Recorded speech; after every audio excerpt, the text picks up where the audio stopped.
Welcome back to Black News Tonight. It's now time to see what's circulating in these digital streets. Radio personality Charlamagne Tha God credits Tyler Perry for helping him realize that he was a victim of sexual abuse. During an appearance on the Daily Blast Live, Charlamagne recalled that Tyler Perry crying during an interview about being sexually assaulted made him confront his trauma. Charlamagne explained that, like most men, he didn't see his own trauma as sexual assault.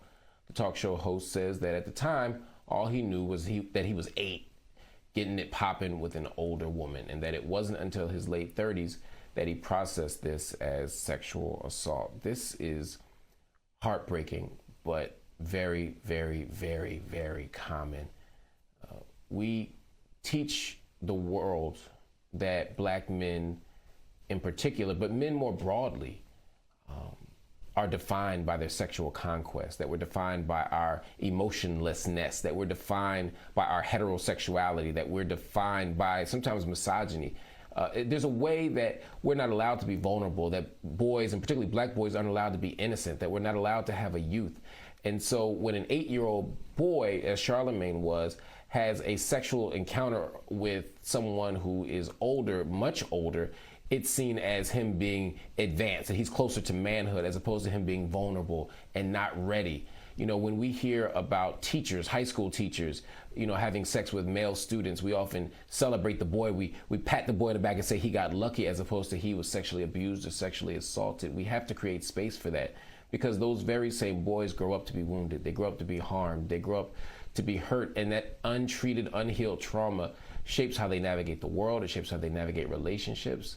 It's painful and it's deep. So I'm grateful to Charlamagne for speaking out about this, for being courageous enough to talk about his own trauma and to go about healing that wound, not just for himself, but for the world.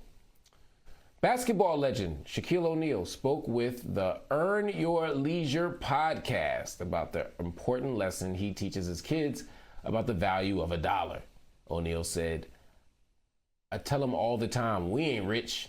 I'm rich." Later adding, "If you want me to invest in one of your companies, you have to present it to me. I'm not going to hand it to you. You gotta earn it." The father of 6 has multiple businesses and is worth approximately $400 million. Look, I don't necessarily believe that anybody needs to be worth $400 million. So I'm with Shaq on this one, man. Your kids are not entitled to getting tens and hundreds of millions of dollars from you. You should pass on to your kids something, and I believe in creating intergenerational wealth possibilities so that your children don't have to go through what you went through, to set them up to be successful.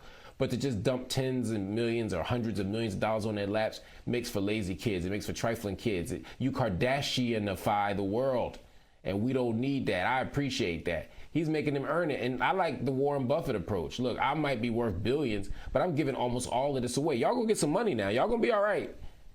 But y'all not gonna be stupid rich, because nobody should be stupid rich. But for Shaq, it's not a critique of capitalism or a desire to redistribute wealth to the poor, although he may want to do those things. It's also about saying, I want to instill a certain kind of discipline and a certain kind of values in my 6 children. I respect it, Shaq. I'm here with you. I'm here for you on this one. I agree with you 1,000%.